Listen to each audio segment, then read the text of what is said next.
students. Hope you're having a good afternoon. I have a few things to discuss with you in this short video about Chapter 9, Cognition.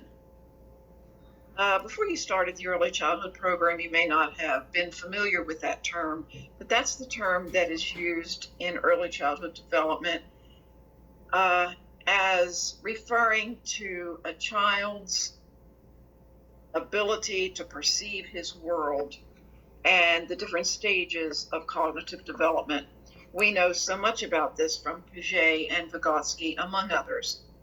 I like the beginning scenario about Ramona. It gave a scenario about her in the living room in a wading pool, didn't have water in it, and she was pretending. She was in a boat. But she was also pretending that she was Gretel from Hansel and Gretel, and her doll was the witch. And she was having all kinds of fun. In fact, her imagination was so vivid that her mother remarked, "Her imagination just gets away with her." A 4-year-old, you want to see imagination. And we want to refer to cognitive as the mind and how it works.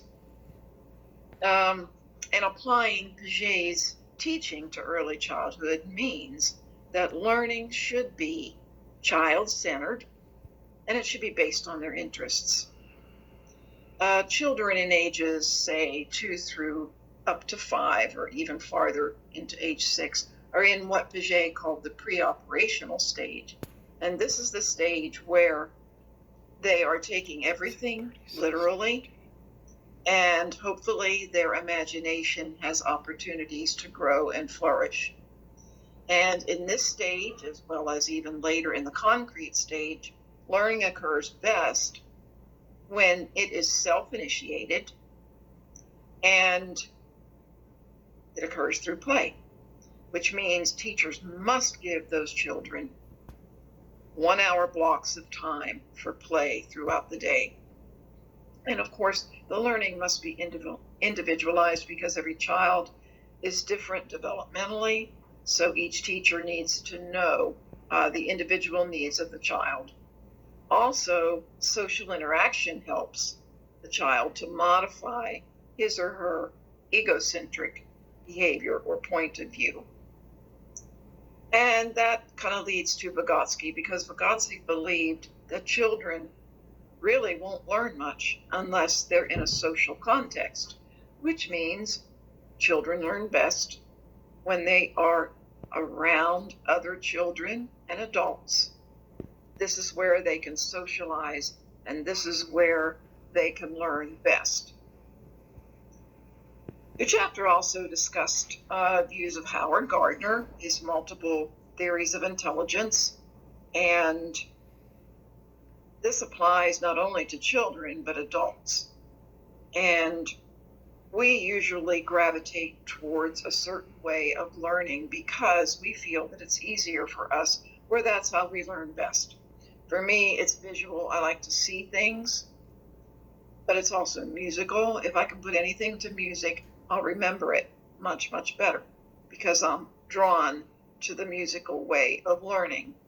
Many, many children are too. They will gravitate and learn more from music when they have music. And remember too that it is not academics we're talking about in this chapter. Academics isn't a part of it at all. Cognitive means the child's intelligence and creativity and imagination. It's not referring to academics, which means, okay, the child has to learn numbers, has to learn to read, has to learn all these things through an academic way.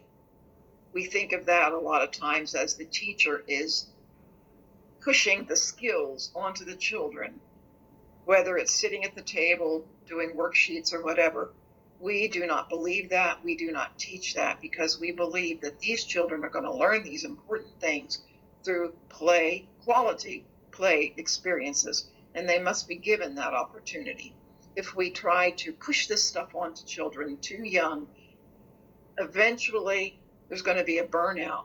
And research has shown that by third grade, many children are already burned out, which is very, very sad to me. So we must never forget that children need to use their imagination. They need to develop problem-solving skills in play. And that play is the most important medium for learning in young children. All right, that's all I have for today. Thank you. Talk to you later.